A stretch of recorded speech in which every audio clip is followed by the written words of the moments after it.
ಗದಗ ಜಿಲ್ಲೆಯಲ್ಲೊಂದು ಅಮಾನವೀಯ ಘಟನೆ ನಡೆದಿದೆ. ಅತ್ತಿಗೆಯನ್ನ ಎಳೆದಾಡಿ ಮೈದುನನೇ ಹಿಗ್ಗಾಮುಗ್ಗ ಥಳಿಸಿರುವ ಘಟನೆ ಇದು. ಅದರಲ್ಲೂ ಕೂಡ ಕ್ಷುಲ್ಲಕ ಕಾರಣಕ್ಕೆ ಅತ್ತಿಗೆಗೆ ಹಿಗ್ಗಾಮುಗ್ಗ ಥಳಿಸಿದ್ದಾನೆ ಈ ದುರುಳ. ಗದಗ ತಾಲೂಕಿನ ಕಳಸಾಪುರ ತಾಂಡದಲ್ಲಿ ಒಂದು ಘಟನೆ ನಡೆದಿರೋದು. ಇನ್ನು ಮೈದುನನ ಅಟ್ಟಹಾಸಕ್ಕೆ ಮಹಿಳೆ ಅಂದ್ರೆ ಅತ್ತಿಗೆ ಇದ್ದಾಳೆ, ಆಕೆ ಜಿಲ್ಲಾಸ್ಪತ್ರೆಯಲ್ಲಿ ಚಿಕಿತ್ಸೆಯನ್ನ ಪಡೆದುಕೊಳ್ತಾ ನರಳಾಡ್ತಾ ಕಾಲವನ್ನ ಕಳೀತಾ ಇರುವುದು. 35 ವರ್ಷದ ಸಂಗೀತ ಲಮಾಣಿ ಹಲ್ಲೆಗೆ ಒಳಗಾಗಿರುವ ಮಹಿಳೆ. ಇನ್ನು ಸಂಗೀತ ಲಮಾಣಿ ಬಾಯಿ, ಕೈ ಹಾಗೆ ಬೆನ್ನಿಗೆ ಗಂಭೀರವಾದ ಗಾಯವಾಗಿದೆ. ಸುರೇಶ್ ಲಮಾಣಿ ಹಲ್ಲೆ ನಡೆಸಿದ ಮೈದುನ ಅನ್ನೋ ಮಾಹಿತಿ ಸಿಕ್ಕಿದ್ದು. ಇನ್ನು ಆಕೆಯನ್ನ ಬಿಡಿಸ್ಕೊಳ್ಳೋಕೆ ಬಂದವರಿಗೂ ಕೂಡ ಈತ ಲಾಂಗು ಮಚ್ಚನ್ನ ತೋರಿಸಿ ಬೆದರಿಸಿದ ಅನ್ನೋ ಆರೋಪ ಕೇಳಿಬಂದಿದೆ. ಗದಗ ಗ್ರಾಮೀಣ ಪೊಲೀಸರಿಂದ ಸದ್ಯಕ್ಕೆ ಆರೋಪಿ ಸುರೇಶ್ನನ್ನ ಬಂಧಿಸಲಾಗಿದೆ. ಗದಗ ಗ್ರಾಮೀಣ ಪೊಲೀಸ್ ಠಾಣೆಯಲ್ಲಿ ಪ್ರಕರಣ ಕೂಡ ದಾಖಲಾಗಿದೆ.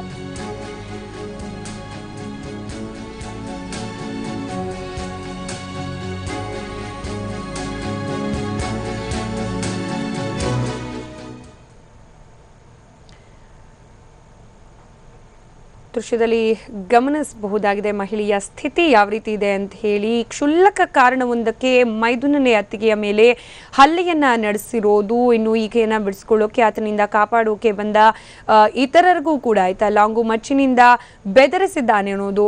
ಮತ್ತೊಂದು ಬದಿಯಲ್ಲಿ ನಾವು ಆತನ ಒಂದು ಫೋಟೋವನ್ನ ಕೂಡ ನೋಡಬಹುದಾಗಿದೆ.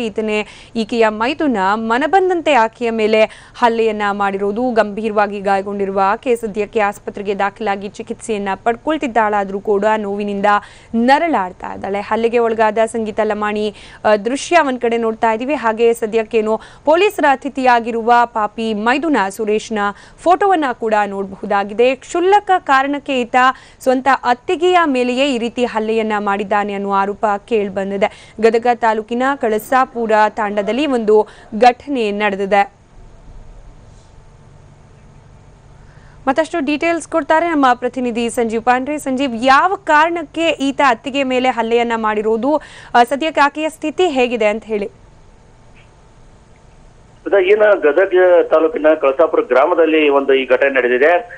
ಏನು ಅತ್ತಿಗೆ ಮೇಲೆಯೇ ಮೈದುನ ಹಲ್ಲೆ ಮಾಡಿರುವಂತ ಘಟನೆ, ಇದು ಅಮಾನವೀಯ ಘಟನೆ ನಡೆದಿದೆ ಅಂತ ಹೇಳ್ಬೋದು. ಯಾಕಂದ್ರೆ ನಿನ್ನೆ ಮಧ್ಯಾಹ್ನ ವೇಳೆಯಲ್ಲಿ ಘಟನೆ ನಡೆದಿದ್ದು.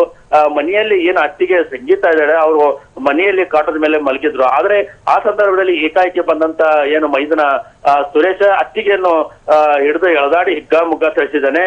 ಆದ್ರೆ ಯಾವುದೇ ಕಾರಣ ನೀಡದೆ ಆಕೆಯನ್ನು ಹಿಗ್ಗಾಮುಗ್ಗ ಎಳೆದಾಡಿ ಥಳಿಸಿದೆ. ಅದರಲ್ಲಿ ಕಲ್ಲಿನಿಂದ ಕೂಡ ಮುಖ ಮೂತಿ ಜಜ್ಜಿದ್ದಾನೆ, ಅಥವಾ ಕೈಯು ಮತ್ತು ಬೆನ್ನಿಗೆ ಸಾಕಷ್ಟು ಗಂಭೀರ ಗಾಯಗಳಾಗಿವೆ. ಹೀಗಾಗಿ ಮೈದುನ ಅಟ್ಟಾಶಕ್ಕೆ ಈಗಾಗಲೇ ಆಕೆ ಜಿಲ್ಲಾಸ್ಪತ್ರೆಯಲ್ಲಿ ಚಿಕಿತ್ಸೆ ಪಡಿತಾ ಇದ್ದಾಳೆ. ಸಾಕಷ್ಟು ಕೂಡ ಗಂಭೀರವಾದಂತಹ ಗಾಯಗಳು ಕೂಡ ಆಗಿವೆ.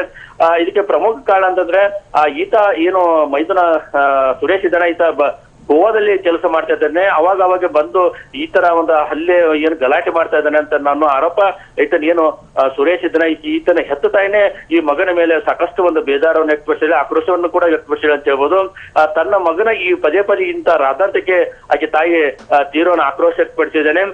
ಏಕೆಂದ್ರೆ ಏನು ದೊಡ್ಡ ಮಗನ ಏನು ಹೆಂಡತಿಗೆ ಅತ್ತಿಗೆ ಇದ್ದಾಳೆ, ಆತ ಈಗಾಗಲೇ ಸಾಕಷ್ಟು ಗಾಯಗಳಾಗೋದ್ರಿಂದ ಮಗನ ವಿರುದ್ಧ ಕೂಡ ತಾಯಿ ಆಕ್ರೋಶವನ್ನು ವ್ಯಕ್ತಪಡಿಸಿದ್ದಾಳೆ. ಈಗಾಗಲೇ ಏನು ಸಾಕಷ್ಟು ಪ್ರಮಾಣದಲ್ಲಿ ಈಗಾಗಲೇ ಪೊಲೀಸರು, ಗ್ರಾಮೀಣ ಪೊಲೀಸರು ಕೂಡ ಆತನನ್ನ ಆರೋಪಿಯನ್ನ ಅರೆಸ್ಟ್ ಮಾಡಿದ್ದಾರೆ. ಒಟ್ಟಾರೆಯಾಗಿ ಪದೇ ಈ ತರ ಹಲ್ಲೆ ಮಾಡ್ಲಿಕ್ಕೆ ಕ್ಷುಲ್ಲಕ ಕಾರಣ ಅಂತ ಹೇಳಲಾಗ್ತಿದೆ. ಯಾಕಂದ್ರೆ ಈಗಾಗಲೇ ಈತನ ಮದುವೆ ಕೂಡ ಆಗಿದೆ. ಆದ್ರೆ ಈತನ ಏನು ಪದೇ ಕಿರುಕುಳಿಂದ ಪತ್ನಿಯು ಕೂಡ ತವರು ಮನೆಗೆ ಹೋಗಿದ್ದಾಳೆ. ಸಣ್ಣದೊಂದು ಮಗ ಇದ್ದಾನೆ, ಅದು ಮಗನಿಗೆ ಈಗ ತಾಯಿನೇ ಈಕೆ ಸಾಕ್ತಾ ಇದ್ದಾಳೆ. ಆದ್ರೂ ಕೂಡ ಈತ ಪದೇ ಈ ತರ ಹಲ್ಲೆ ಮಾಡುವ ಮೂಲಕ ಇವತ್ತು ಅಮಾನ್ಯವಾಗಿ ಈ ಒಂದು ಅತ್ತಿಗೆ ಮೇಲೆ ನಡೆದುಕೊಂಡಿದ್ದಾನೆ. ಹೀಗಾಗಿ ಈಗಾಗಲೇ ಈಕೆ ಜಿಲ್ಲಾಸ್ಪತ್ರೆ ಚಿಕಿತ್ಸೆ ಪಡಿತಾನೆ. ಪೊಲೀಸರು ಕೂಡ ಈತನನ್ನು ಬಂಧಿಸಿದ್ದಾರೆ. ಧನ್ಯವಾದ ಸಂಜೀವ್ ಮಾಹಿತಿಗಾಗಿ.